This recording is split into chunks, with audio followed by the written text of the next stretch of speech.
Evangelho de João, capítulo 4, 1 a 30, diz assim: Quando, pois, o Senhor veio a saber que os fariseus tinham ouvido dizer que ele, Jesus, fazia e batizava mais discípulos que João, se bem que Jesus mesmo não batizava, e sim os seus discípulos, deixou a Judéia, retirando-se outra vez para a Galiléia. E era-lhe necessário atravessar a província de Samária. Chegou, pois, a uma cidade samaritana chamada Sicar, perto das terras que Jacó dera a seu filho José. Estava ali a fonte de Jacó. Cansado da viagem, assentara-se Jesus junto à fonte por volta da hora sexta. Nisto veio uma mulher samaritana tirar água. Disse-lhe Jesus: dá-me de beber. Pois os discípulos tinham ido à cidade para comprar alimentos. Então lhe disse a mulher samaritana: como sendo tu judeu, pedes de beber a mim, que sou mulher samaritana? Porque os judeus não se davam com os samaritanos. Replicou-lhe Jesus: se conheceras o dom de Deus, e quem é que te pede, dá-me de beber, tu lhe pedirias e ele te daria água viva. Respondeu-lhe ela: Senhor, tu não tens com que atirar, e o poço é fundo. Onde, pois, tem água viva? És tu, porventura, maior do que Jacó, o nosso pai, que nos deu o poço, do qual ele mesmo bebeu, e bem assim os seus filhos e o seu gado? Afirmou-lhe Jesus: quem beber dessa água tornará a ter sede. Aquele, porém, que beber da água que eu lhe der, nunca mais terá sede. Pelo contrário, a água que eu lhe der será nele uma fonte a jorrar para a vida eterna. Disse-lhe a mulher: Senhor, dá-me dessa água para que eu não mais tenha sede, nem precise vir aqui buscá-la. Disse-lhe Jesus: vai, chama teu marido e vem cá. Ao que lhe respondeu a mulher: não tenho marido. Replicou-lhe Jesus: bem disseste, não tenho marido, porque 5 maridos já tiveste, e esse que agora tens não é teu marido. Isso disseste com verdade. Senhor, disse-lhe a mulher, vejo que tu és profeta. Nossos pais adoraram neste monte, vós, entretanto, dizeis que em Jerusalém é o lugar onde se deve adorar. Disse-lhe Jesus: mulher, podes crer-me que a hora vem, quando nem neste monte, nem em Jerusalém adorareis o Pai. Vós adorais o que não conheceis. Nós adoramos o que conhecemos, porque a salvação vem dos judeus. Mas vem a hora, e já chegou, em que os verdadeiros adoradores adorarão o Pai em espírito e em verdade, porque são estes que o Pai procura para seus adoradores. Deus é espírito, e importa que seus adoradores o adorem em espírito e em verdade. Eu sei, respondeu a mulher, que há de vir o Messias, chamado Cristo. Quando ele vier, nos anunciará todas as coisas. Disse-lhe Jesus: eu o sou que falo contigo. Eu que falo contigo. Neste ponto chegaram os seus discípulos e se admiraram dele, de que estivera falando com uma mulher. Todavia, nenhum lhe disse: que perguntas? Ou, por que falas com ela? Quanto à mulher, deixou o seu cântaro, foi à cidade e disse àqueles homens: vinde comigo e vede um homem que me disse tudo quanto tenho feito. Será este, porventura, o Cristo? Saíram, pois, da cidade e vieram ter com ele. Oremos. Senhor, nós agradecemos a Ti.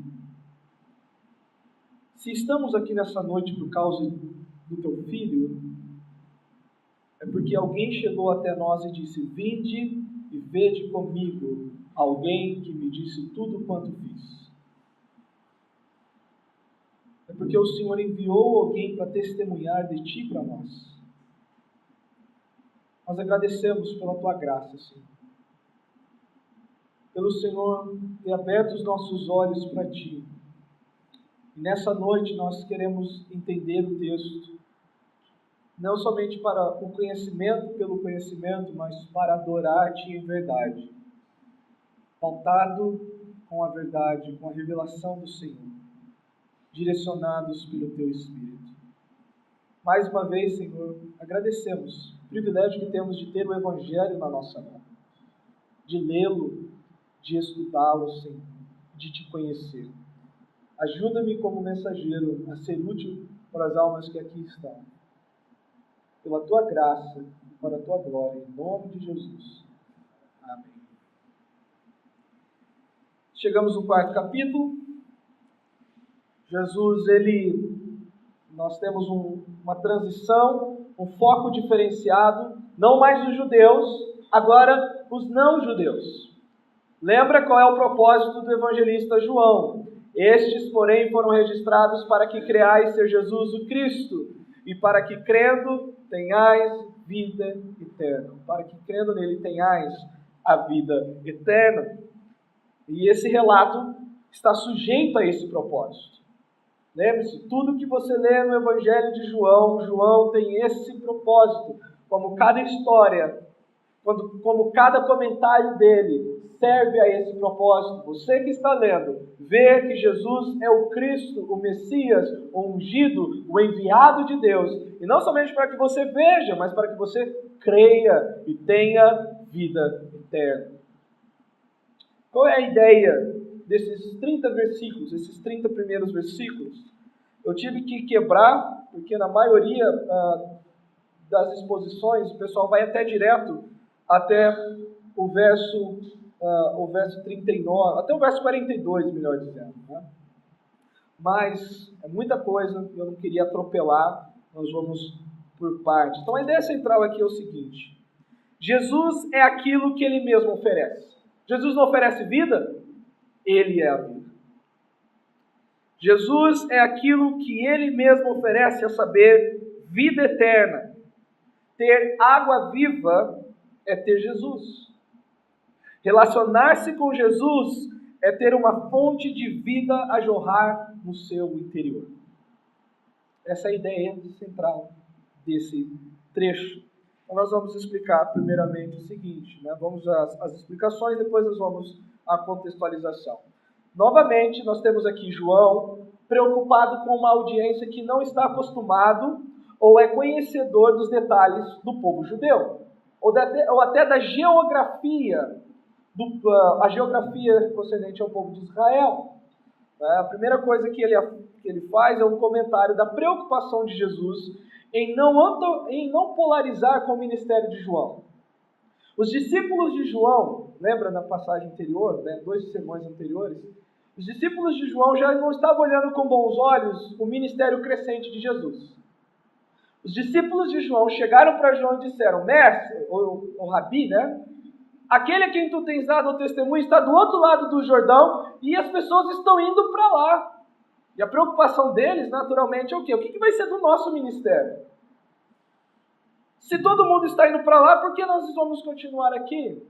E isso foi só vamos dizer assim, um insight, né? Uma pequena visão de que mesmo até como Nicodemos não entendeu Jesus como ele deveria ser entendido, e menos ainda aqueles que estavam seguindo João compreenderam até a mensagem de João sobre Jesus.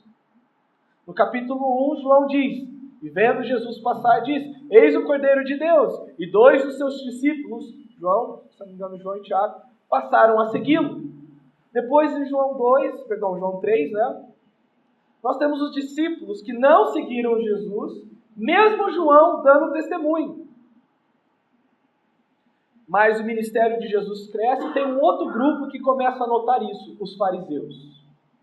A patrulha religiosa da época percebe o seguinte: olha, não era somente João e nem Jesus que eram batizadores naquela época. Haviam outros grupos também com a ideia de batismo, mas somente João com essa ideia de batismo somente para os judeus, para o povo judeu. Tinham outros que você pode ler Flávio José, ele vai relatar isso, mas eu não vou entrar muito nessa questão. Mas os fariseus percebem que Jesus está crescendo. Então, para não ter um atrito e uma polarização com o ministério de João, ele faz o quê? O texto diz que ele sai da Judeia e vai para Galileia. O caminho mais curto, né, se vocês quiserem saber de geografia da Terra Santa, fale com o Gleison depois. Tá? Ele foi passear lá, então ele dá aula disso. Né, tem que conversar com ele. Mas a ideia é o seguinte. A Judeia é aqui embaixo, pensa no mapa. Galileia está aqui em cima, a Judeia está aqui embaixo. Jesus ele tinha duas rotas. Ou ele passava direto pela terra dos samaritanos, encurtava caminho, ou ele poderia fazer como outros judeus da época, para não passar pela terra dos samaritanos, dava uma volta, subindo por Jericó, e passando por uma terra amplamente gentil, que descia nos pés do mar da Galileia e chegava na Galileia. Dava uma volta maior, só para não passar na terra dos samaritanos. Não era pouca coisa a inimizade que eles tinham naquela época. Se você quisesse ofender um judeu, era só chamá-lo de samaritano. Era uma ofensa muito grande. Era muito grande. Então, como eu disse, o caminho mais curto para chegar até a Galileia, ele estava aqui no interior, estava aqui na parte de baixo, ele precisava subir, era a linha reta passando por Samaria. Ou ele contornava. Ele, ao invés de contornar, ele passou por dentro. Né? Jesus resolve passar por Samaria e para numa cidade chamada Sicar. No verso 5.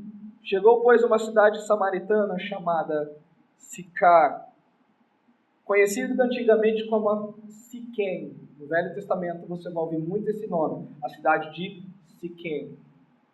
E esse poço, essa cidade, foi uma herança de Israel, ou antigo Jacó, para José, seu filho. Vamos ler Gênesis 48, verso 22. Gênesis 48, verso 22. Israel ele está despedindo, né, dando as bênçãos.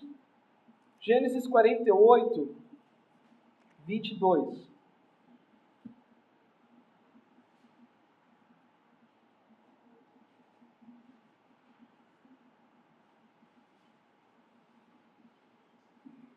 Diz assim, quando Israel fala a José. Vamos ver 21, 22. Disse, pois, Israel a José, eis que eu morro, mas Deus será convosco, e vos fará voltar à terra de vossos pais. Dou-te de mais que a teus irmãos, um declive. E essa expressão no hebraico, declive, é de onde vem a palavra Siquém, que depois se torna Sicar. Dou-te um declive montanhoso, o qual tomei da mão dos amorreus, com a minha espada e com o meu arco. Então ele está realmente numa terra que foi herança de José. Jesus estava voltando para João 4, Jesus estava junto à fonte de Jacó, e essa fonte era ao mesmo tempo um poço, mas também uma nascente de águas. Por isso que Jesus fala, fonte a jorrar. Não era somente aquela ideia daquele poço artesiano, você desce o baldinho e tem uma água parada lá. Não, tem um poço, mas lá no fundo tem água corrente. Tem uma nascente bem próxima dali. E João, ele termina os seus detalhes dizendo o seguinte, isso aconteceu por volta da hora sexta. Você sempre conta o seguinte, quando você vê na Bíblia hora sexta, hora nona, hora décima, você conta esse valor a partir das 6 horas da manhã. Então, a hora sexta, a partir das 6 horas da manhã, é o quê? Meio-dia. Jesus estava no pico do calor, né, num deserto, de túnica. Né, imagina, não tinha camiseta, não tinha nada que facilitasse o calor, como tem para nós hoje. Ele estava realmente cansado. Ele estava com fome. Nós sabemos que os discípulos saem até a cidade dos samaritanos. E uma das coisas é que os discípulos de Jesus quebram uma regra da tradição dos judeus, que não era ter nada dos samaritanos, nem usar utensílios, nada. Jesus literalmente não está nem aí com a tradição religiosa. Quando eu digo tradição religiosa, não estou falando com aquilo que fere a Torá. Nós estamos falando com o excesso que os judeus cercaram a lei de Deus. Então tinha uma das coisas que era não comprar comida dos samaritanos, ou nem usar qualquer utensílio dos samaritanos. Tudo isso, João ele está se preocupando com o quê? Você que está lendo, que não é judeu, para você se inteirar na história, para você saber o que está acontecendo, ter uma ideia. Né? Jesus andou muito da Judéia até Galiléia. Era uma viagem a pé de 3 dias. 3 dias caminhando, sem cortar caminho. Sem dar o caminho mais longo, cortando o caminho. Ele não estava nem aí para aquelas questões, aquelas brigas entre os judeus e os samaritanos. Então o que nós temos agora? Nós temos Jesus oferecendo vida eterna a samaritana. Jesus ele oferece vida eterna para a samaritana. Do verso 7 ao verso 18 é essa primeira parte. Jesus ele prega para a mulher, ele apresenta o evangelho a essa mulher. Jesus inicia uma conversa com a mulher samaritana, enquanto seus discípulos tinham ido até a cidade comprar alimentos. Eles estavam retornando, precisavam chegar a Galiléia. E quando a mulher samaritana chega sozinha, o que alguns historiadores dizem que era costume das mulheres irem em grupo, mas essa vai sozinha no meio do dia, dando a entender que ela não era bem vista socialmente. Nós vamos saber depois por quê. Ele vira para essa mulher e diz o seguinte, né? No verso 7, nisto veio uma mulher samaritana tirar água, disse-lhe Jesus, dá-me de beber. A mulher ela fica espantada por 2 coisas. Primeiro, o judeu naturalmente não conversaria com a mulher assim estranho. E a segundo é porque ela era samaritana. E ela fica... A primeira coisa que ela diz é, mas como sendo tu judeu, pede água para mim, sou samaritana? Ela se mostra surpresa por um judeu estar conversando com uma mulher, ainda mais samaritana. Os rabinos tinham pensamentos depreciativos das mulheres. E mais ainda quando se tratavam das mulheres samaritanas. Jesus não estava de forma alguma preso ao sexismo da época. Tá? A maneira como os rabinos encaravam o papel da mulher na cultura era totalmente fora do padrão de Deus. E uma das coisas que o Evangelho faz é resgatar o verdadeiro valor e visão da mulher aos olhos de Deus, aos olhos da sociedade, da família e tudo. Os judeus não tinham isso. Jesus, aqui ele já tem uma segunda quebra com a antiga, vamos dizer assim, com aquela religião que não representava a Deus de fato. Primeiro, ele passa por Samaria. Segundo, ele está disposto a comer a comida, vamos dizer assim, trazida dos samaritanos. E ele conversa com a mulher e pede água. Dá-me água. Os judeus, como eu disse, não usavam utensílios feitos e manuseados por samaritanos. João, novamente aqui, ele dá mais uma explicação para quem não está inteirado do contexto de judeus e samaritanos, no verso 9, porque os judeus não se dão com os samaritanos. Então é necessário o quê? Que você conheça um pouquinho de história do Velho Testamento. Tá? Os judeus não se dão com os samaritanos desde muito, quando o reino foi dividido. Depois que o filho de Salomão, ele tem uma atitude insensata e, vamos dizer assim, separa o reino. Então nós temos o reino do norte, que se chama Israel, composta de 10 tribos. Nós temos o reino do sul, que é chamado de Judá, que é Judá e Benjamim. No reino do norte, para o pessoal não descer a região ali de Jerusalém, onde está Judá, a Judeia, eles, em Samaria, fizeram o centro da adoração. Depois de um tempo, quando o rei da Síria também faz o reino do norte cativo, ele mistura aquele ambiente, especialmente Samaria, com gentios, e ali os judeus e gentios começam a ter filhos, e não há mais uma linhagem pura de judeus. E isso perdura por muito tempo. Uma outra questão interessante, nós vamos ver um pouquinho mais para frente, quando ela fala do monte, é o Monte Gerizim. E os samaritanos no Monte Gerizim fizeram um templo rival ao templo que existia em Jerusalém. Só que 400 anos antes de Cristo, esse templo, que era lugar de culto, e depois lá em 1 Crônicas 17 e 18, vai mostrar, se eu não estou errado aqui, se é 1 Crônicas ou 1 Reis, mas sei que é 1 Crônicas 17 e 18, ali eles praticaram todo tipo de perversão de idolatria, das piores abominações. Mas tinha um templo, por isso que ela fala, antigamente os nossos pais adoravam nesse monte, vocês dizem que devem adorar lá no monte em Jerusalém. É porque existia um templo erigido pelos samaritanos, que depois foi destruído por um dos governantes da Judéia, 400 anos antes de Cristo. Havia uma rivalidade muito grande. Muito grande. Jesus surpreende a mulher por estar fora da prática enviesada dos judeus da sua época. Ele conversa com a mulher, ele pede água. E a conversa de Jesus com a mulher revela que tanto Nicodemos, ou os Nicodemos representados, quanto as samaritanas ou os samaritanos, ou seja, quer da alta classe até os excluídos, todos precisam de Jesus. Jesus antes conversa com Nicodemos, o mais instruído de Israel, o doutor dos doutores, e ele não entende bulhufos do que Jesus está falando. Entende uma linha do que Jesus está falando.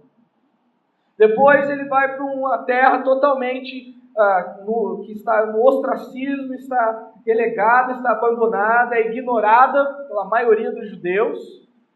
E ele chega lá, ele encontra uma mulher e também nota o seguinte, até os pequeninos, os excluídos, esses também precisam.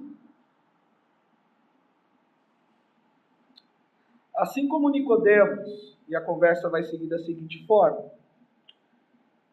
Jesus vira para essa mulher e engaja com ela uma conversa de 2 níveis. Ele usa coisas de imediato do que estava ali, ou do terreno físico, do plano físico, mas com sentidos espirituais. A mulher, ela não capta o segundo sentido, como Nicodemos. Jesus fala para Nicodemos, é necessário você nascer de novo. Nicodemos diz, como é que eu posso voltar para o ventre da minha mãe? Jesus vira para essa mulher e diz, olha, se você conhecesses o dom de Deus, e para os judeus, o dom de Deus era a Torá. E os samaritanos também tinham um cânon, lembra? Eles não estavam todos de fora, eles faziam parte do reino dividido. Só que o cânon dos samaritanos só eram os 5 primeiros livros. Gênesis a Deuteronômio. Os históricos, os proféticos, eles não aceitavam. Eles só tinham os escritos de Moisés. Então aqui pode-se pensar em 2 sentidos. Primeiro, Jesus poderia estar falando para a mulher o seguinte, se você conhecesse realmente a Bíblia que vocês têm, e soubessem o que eu posso oferecer, você me pediria água da vida. Isso poderia ser um sentido lícito, por causa da visão com que eles têm da Torá. Ou, realmente, Jesus poderia estar falando o seguinte, se você soubesse o que é a salvação, o dom de Deus, você pediria para Deus. E Jesus fala da seguinte forma, verso 10, se conheceres o dom de Deus, e quem é que te pede, dá-me de beber, tu lhe pedirias e te daria água viva. Ele usa algo imediato com um duplo sentido, ou com um sentido superior. Ela tem a mesma reação de Nicodemos. Nicodemos não é diferente de um samaritano nesse ponto. E qual é a reação dela? Senhor, tu não tens nenhum balde. Como é que o senhor vai tirar água se o senhor nem tem um balde aí? Está pedindo água, né? Não tem com que tirar. O poço é fundo. Onde que tem essa água? Essa água viva? E ela faz aí uma seguinte pergunta para ele, que os judeus fazem para Jesus também. Ela fala de Jacó, os judeus falam de Moisés. Quantas vezes Jesus foi... Que sinal tu faz? És maior que Moisés? Ou, olha, queres perverter a lei de Moisés? Ela vem com aquilo que é peculiar dos samaritanos. Uma ligação forte com Jacó. És porventura maior que Jacó, nosso pai, que nos deu o poço, o qual ele mesmo bebeu, e bem assim os filhos, seus filhos e seu gado. E aí Jesus, novamente, ele trabalha no segundo nível de significado da sua fala. Quem beber dessa água voltará a ter sede. Mas aquele que beber da água que eu der, nunca mais terá sede. E será uma fonte de vida, uma fonte a jorrar para a vida eterna. A resposta da mulher, né, e uma das coisas de você ler o texto e ver esses diálogos, é tentar pegar o sentido da frase. A maneira como eu vejo a resposta dela não é de uma pessoa que está crendo, mas é de alguém que está duvidando. É alguém que está usando de ironia. Primeiro ela diz, você não tem nem um balde para tirar. De onde o Senhor vai tirar a água da vida? A segunda questão é que ela olha para aquele judeu, cansado da viagem, né? Imagina ele suado, ali no sol, esperando para tomar um pouco de água, com fome. Fala, mas porventura o Senhor é maior que o nosso pai Jacó, que nos deu esse poço? E Jesus fala, olha, eu posso dar água que vai acabar com a sua sede e vai jorrar sempre água da vida. Você quer? E aí ela responde, e a minha avaliação é com ironia, Senhor, dá-me dessa água para que eu não mais tenha sede, nem precise vir aqui buscá-la. Novamente, ela associa que essa água viva, eu nunca mais precisar ir àquele poço. E aí Jesus, ele toca na ferida agora. É onde tudo muda na conversa. Vai, chama o teu marido e vem cá. Aqui Jesus começa a mostrar que não somente ele tem de fato a água da vida, mas que ele é maior que Jacó. Que ele é maior que Jacó. Tudo muda quando a mulher aceita essa água, porém ironicamente. Jesus toca na ferida. Vai, chama teu marido e vem cá. Com isso, chegando ao âmago da questão, para se ter dessa água, os pecados precisam ser tratados. Então tá, você quer dessa água da vida? Então eu preciso lidar primeiro com os seus pecados. E a resposta dela é a seguinte: não tenho marido. E a ideia é que ela falou de uma forma bem firme: não tenho marido. Se, ironicamente, ela estava com um sorriso no rosto, conversando com Jesus, nesse momento mudou tudo. Você quer dessa água? Ah, me dá dessa água para que eu não precise vir mais aqui. Então vai e chama teu marido. Não tenho marido. E aí Jesus diz, dissestes bem. 5 maridos já tiveste, e esse com quem você está se relacionando agora, deitando e vivendo com ele, não é o seu marido legalmente. E um dos comentários é que até os judeus, eles reconheciam no máximo 3 casamentos legalmente.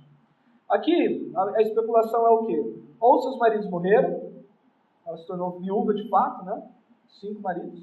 Ou alguns morreram e outros ela se divorciou. Nada que viesse por questões de adultério. Mas, naturalmente, não era uma questão que desse um bom status a essa mulher socialmente. Jesus oferece vida eterna para essa mulher. No verso 19 ao verso 30, é a mulher aceitando receber vida eterna. É ela recebendo vida eterna. Jesus, ele pega algo comum, introduz uma verdade espiritual. Essa verdade espiritual, para continuar, ela precisa lidar com os pecados, porque é para isso que ele veio, perdoar os pecados. Lembra a serpente, o filho do homem se levantado, a necessidade de nova natureza. E o interessante agora é que Jesus usa escatologia. Jesus usa coisas futuras, pelo menos do ponto temporal deles, mas também do nosso ponto temporal. Para exemplificar ou para tratar melhor a fundo essa vida eterna que está sendo relatada, a conversa muda de tom quando os pecados são revelados. Senhor, disse-me a mulher, vejo que tu és profeta. Tem alguma tradução que diz tu és o profeta? Nenhuma. A construção dessa frase no original dá sentido para isso. Ela não está falando que ele é apenas um profeta. Por que eu estou dizendo isso? Lembra, os samaritanos não tinham os profetas na sua Bíblia. Sabe qual o único profeta que os samaritanos conheciam? Moisés. E depois o profeta semelhante a Moisés que seria levantado. Quando essa mulher fala isso, baseado no vamos dizer assim, só num apanhado teológico que estava ao alcance dos samaritanos, o que ela tem em mente é aquele profeta mencionado em Deuteronômio 18. Vejo que tu és profeta. Depois nós vamos chegar lá. Jesus não é somente maior que Jacó que deu poço, mas Jesus é o profeta. E aqui em Deuteronômio 18, 15 e 19,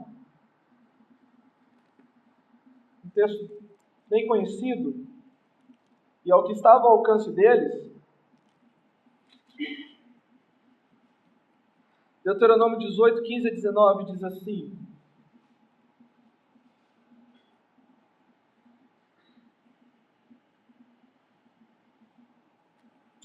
O Senhor teu Deus te suscitará um profeta do meio de ti, e de teus irmãos semelhante a mim, e ele ouvirás. A ele ouvirás, segundo tudo o que pedistes ao Senhor teu Deus em Horebe, quando reunido o povo. Não ouviremos mais a voz do Senhor, meu Deus, nem mais verei esse grande fogo para que eu não morra. Então o Senhor me disse: falaram bem aquilo que disseram. Suscitar-lhes-ei um profeta do meio dos seus irmãos, semelhante a ti, em cuja boca porei as minhas palavras, e ele falarás tudo o que eu lhe ordenar. De todo aquele que não ouvir as minhas palavras que ele falar em meu nome, disso lhe pedirei contas. Era essa pessoa que a mulher tinha em mente. Vejo que tu és profeta. A mulher argumenta sobre a legitimidade da adoração no monte, né? Uma vez que ela percebe que está diante de um representante de Deus. E aí ela entra em detalhes teológicos. E vocês já notaram que quando você está evangelizando alguém e você toca na ferida, a pessoa ela tenta, não vou dizer que é o foco da mulher aqui, mas serve de gancho para esse comentário. Às vezes, quando a pessoa lidar com a culpa, ela tenta desmerecer os pontos teológicos, né, as diferenças teológicas, para amenizar a culpa. Ou seja, se você acha que isso é pecado, eu não acho que é pecado, porque nós pensamos teologicamente diferente sobre esses pontos. O que acontece aqui, eu não vou dizer que chega a ser isso, mas ilustra muito do que nós experimentamos hoje. Jesus toca na ferida: olha, você teve 5 maridos e o seu que você está agora não é seu esposo. Ah, mas e o monte? Desconversa. Chama atenção para um outro assunto. E quando que nós devemos adorar, então? Nesse monte, como os nossos pais adoraram, lembra que eu falei Monte Gerizim, eles erigiram um templo, foi destruído, ou lá em Jerusalém? Jesus anuncia um período escatológico, ou seja, algo que ainda estava para acontecer em relação àquele momento. Ele diz o seguinte, no verso 21, disse-lhe Jesus: mulher, podes crer-me que a hora vem. Toda vez que ele fala a hora no Evangelho, é relacionado à hora da sua crucificação. Em muitos momentos diz: a minha hora não chegou, ou vai chegar a hora, ou não é chegada a minha hora. É a hora em que ele tem que ser entregue. Com isso, o que Jesus não está dizendo é que antes dessa hora não tem existido verdadeiros adoradores que tenham adorado o Pai em espírito e verdade. Não, ele não está dizendo isso.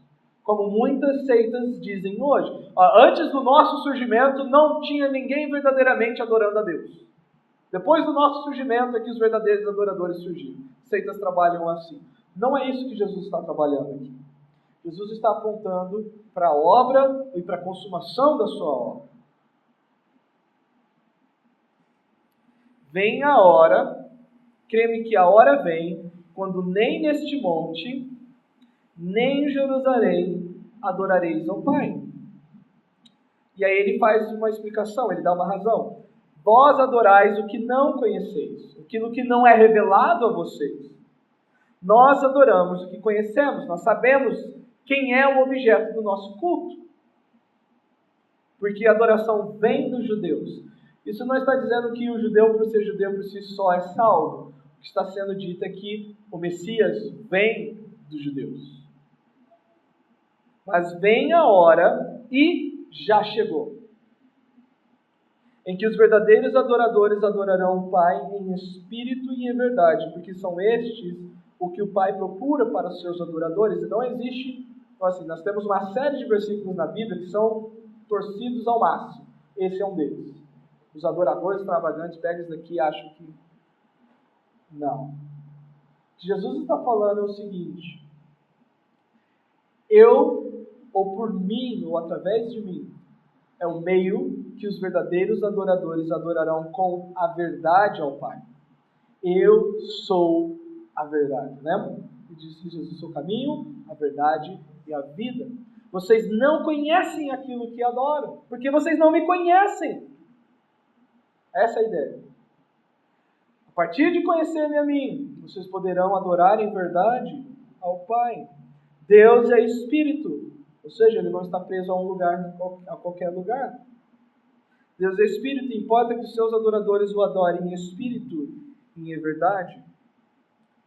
Jesus anuncia um período escatológico, ou seja, algo que ainda estava para acontecer em relação àquele momento, que através de Jesus Cristo, todos os que possuem água viva, vida eterna, não precisarão mais de um local específico como na antiga aliança, mas através de Jesus, que é o verdadeiro templo. Lembre João 2,21? Volte uma página aí, talvez na sua Bíblia. João, uma ou duas páginas. João 2,21, Jesus diz o seguinte, quando ele fala de destruir o templo. Verso 20, melhor dizendo. Replicaram os judeus: em 46 anos foi edificado esse santuário, e tu em 3 dias o levantará? Ele, porém, se referia ao santuário do seu corpo. Estes poderão adorar o Espírito, em espírito, que é pelo Espírito Santo, e em verdade, ou seja, uma realidade conhecida e revelada, que é o que Jesus estava fazendo. Quem vê a mim, vê o Pai. Quem me conhece, conhece o Pai.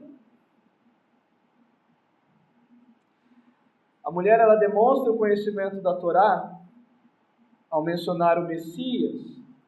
Ela vai responder da seguinte forma, no verso 25. Eu sei, respondeu a mulher. Ela não era de todo ignorante.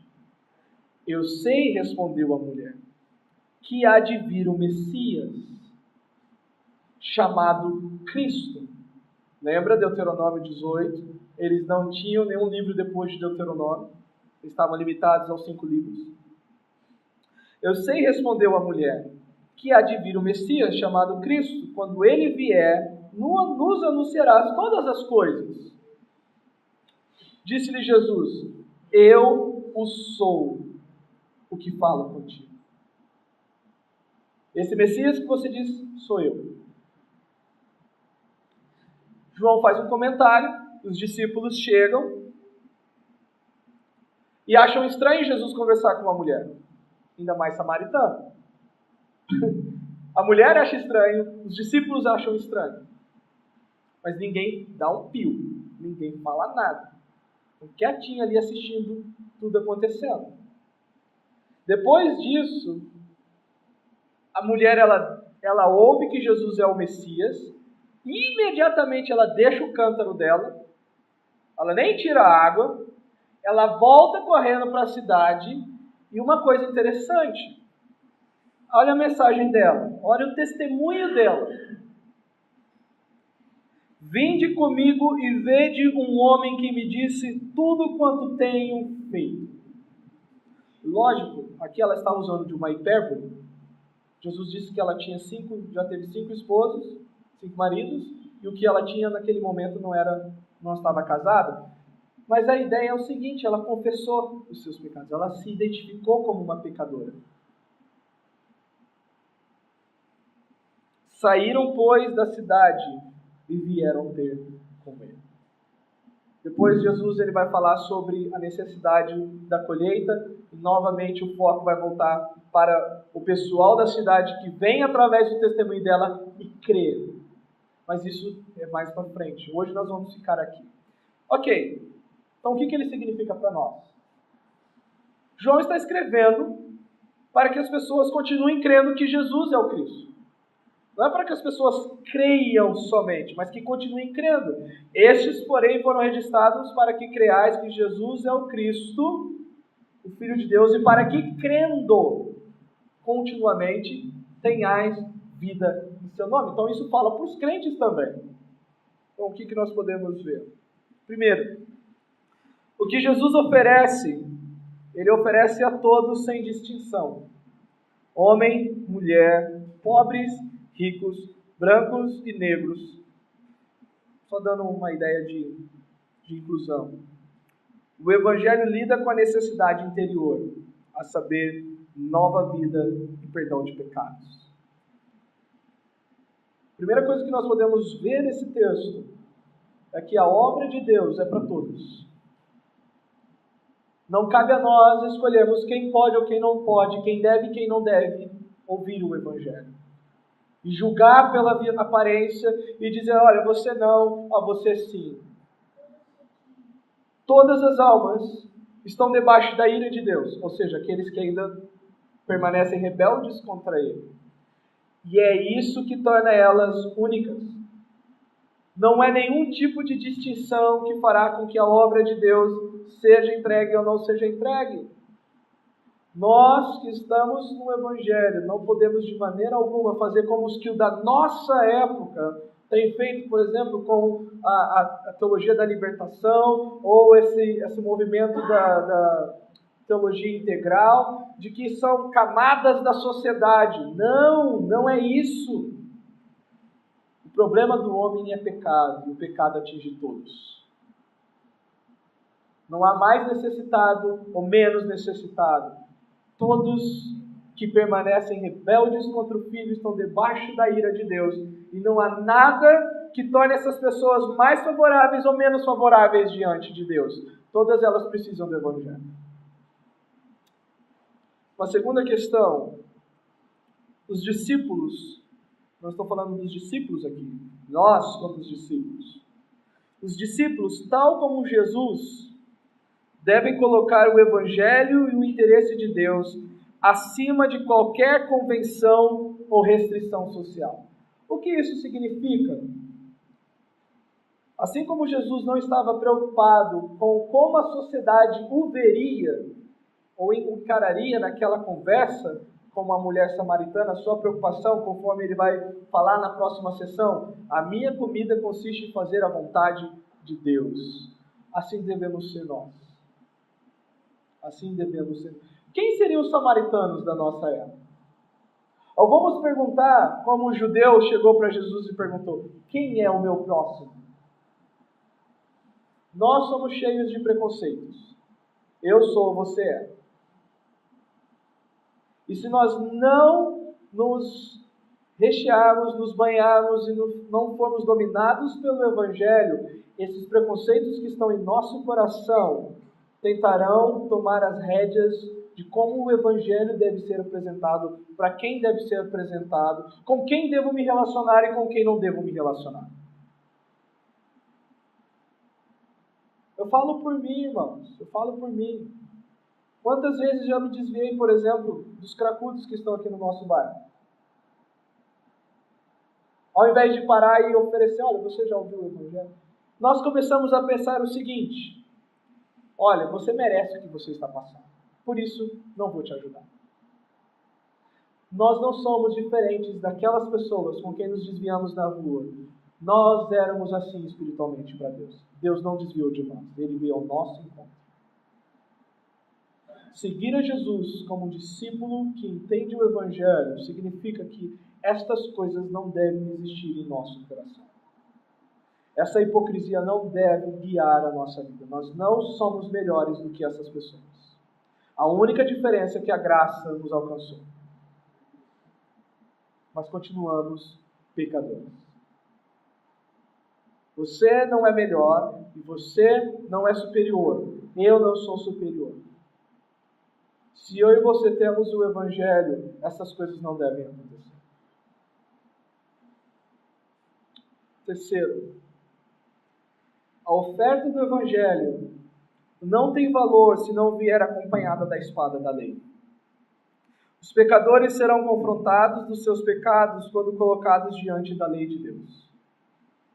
No que adiantaria dizer para essa mulher: você pode ter água da vida e nunca mais ter sede se ela não entender aonde que a sede dela está? E Jesus vai num ponto. Vai e busca o seu marido. E ela diz: eu não tenho marido. Jesus fala: você está em adultério. Você está em fornicação. E o que a lei diz? Não adulterarás. Você está fora do padrão de Deus. Mas eu estou disposto a lidar contigo nisso. Muitas das alusões a respeito da água, fonte a jorrar, são textos que se encontram nos profetas, especialmente no profeta Isaías. Mas possivelmente isso não faria muito sentido para ela, porque elas não tinham o profeta Isaías no campo. Mas a ideia permanece dentro do contexto mencionado em João 3. Quem nascer da água e do Espírito. E eu vos purificarei com água, e eu vos darei o meu Espírito. E isso é anunciado a essa mulher. O evangelismo é assim. Não basta você dizer: Jesus te ama, creia nele e tenha vida eterna. Não. Você precisa entender o seguinte: você tem culpa diante de Deus. Você não é inocente. Você não vai poder remediar os seus pecados. Não há nada que Deus aceitará da sua mão para que você seja salvo por algum esforço seu.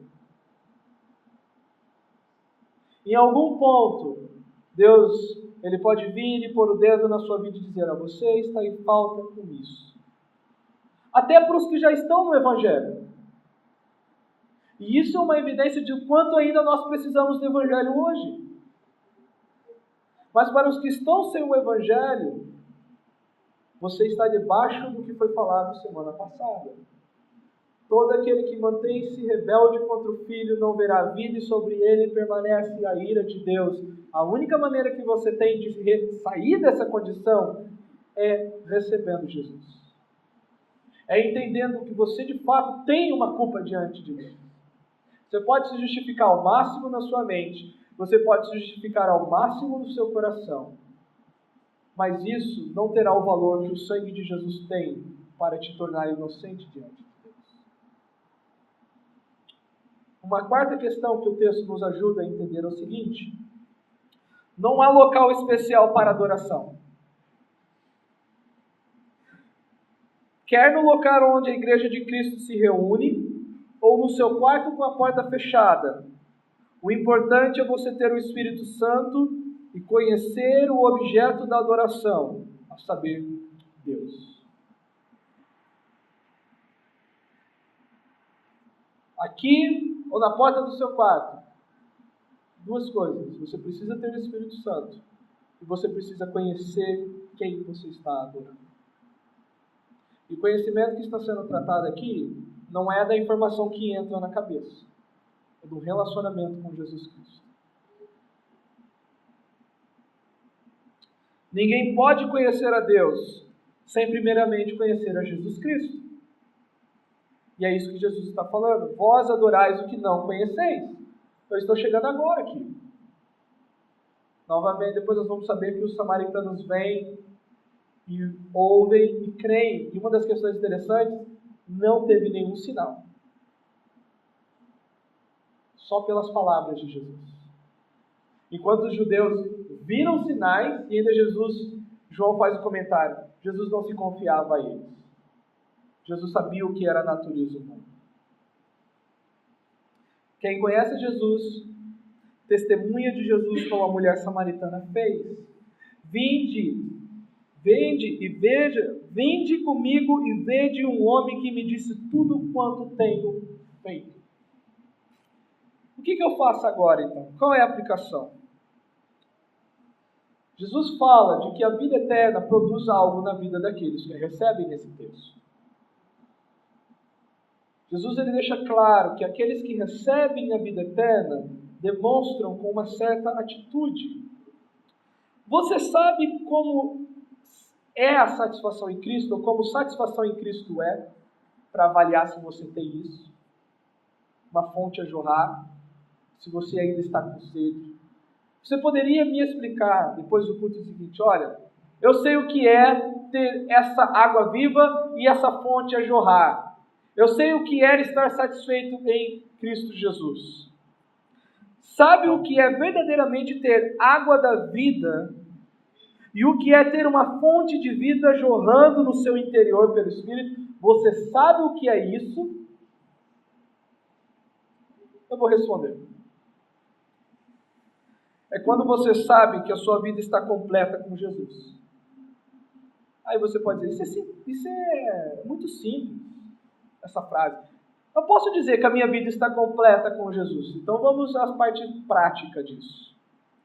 Isso significa que não são os poços cavados por homens, igrejas, ministérios, líderes, linhas teológicas, pessoas que te dão significado e satisfação, mas a pessoa de Jesus, no relacionamento pessoal com Ele, por meio da sua palavra, é o que te satisfaz. Você cria raízes, você dá frutos, você é útil para o reino, você é útil para o corpo de Cristo, porque você está satisfeito. Você não fica pulando de galho em galho. Você não fica um pouco ali e um pouco acolá.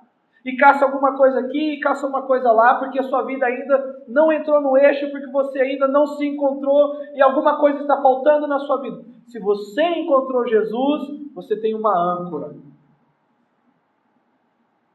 Você está satisfeito. Você não precisa correr para o dinheiro, você não precisa correr para a fama, você não precisa correr para o sexo, você não precisa correr para qualquer outra coisa que venha te satisfazer e fazer com que a sua vida tenha sentido. Jesus é tudo para você. Você tem água viva, você tem uma fonte a jorrar. A fonte de vida que jorra no interior do cristão leva a real adoração. Não pense que, olha, eu posso ter água viva, eu posso ter uma fonte a jorrar, mas e adoração? Ou eu adoro ou eu tenho... Não. A evidência de que a vida está jorrando, que há uma fonte, é que você adora a Deus. Você tem uma vida de devoção a Deus. Não nesse monte e nem no outro monte. Em todos os lugares você sabe que você pode viver para Deus. A adoração não está num local ou um tempo específico, como essa 1h30 de culto que nós temos. Mas sua vida como um todo é uma vida de adoração para que outros venham e vejam quem Jesus é através da sua vida. Desculpa. Quero terminar lendo o verso 41 e 42 desse capítulo. O que é uma fonte de vida a jorrar? É isso. Muitos outros creram nele por causa da sua palavra. E diziam à mulher, já agora não é pelo que disseste que nós cremos, mas porque nós mesmos temos ouvido e sabemos que este é verdadeiramente o Salvador do mundo. Você tem uma fonte a jorrar em você? O que as pessoas dizem de Jesus através da sua vida? Elas estão dispostas a irem com você e falarem isso? Já não é mais pelo que você tem falado. Agora é pelo que nós mesmos temos ouvido a respeito. Vamos orar. Obrigado, Senhor, porque o Senhor nos deu água, o Senhor nos deu vida, o Senhor nos deu o Teu Espírito, o Senhor se revelou a nós, não há mérito, não foi uma conquista, foi algo que recebemos por tua graça. Estendemos a mão a ti vazia para receber do Senhor. Ajuda-nos a sermos como essa mulher que teve o pecado confrontado, que conheceu o Messias e que também anunciou esse Messias aos demais. Ajuda-nos a realmente vermos se somos esses adoradores que o texto diz. Que adora o Pai. A princípio começa uma adoração ao Pai. Através do teu Espírito e calcados na verdade que é Jesus. Ajuda-nos nessa semana a fazermos como a samaritana fez. Vinde comigo e vede. Não, primeiramente, convidando as pessoas para a igreja, mas testemunhando de imediato para elas tudo o que Jesus fez em suas vidas. Muito obrigado por esse presente, Senhor. E que o Senhor leve cada um debaixo da sua proteção. Em nome de Jesus. Amém.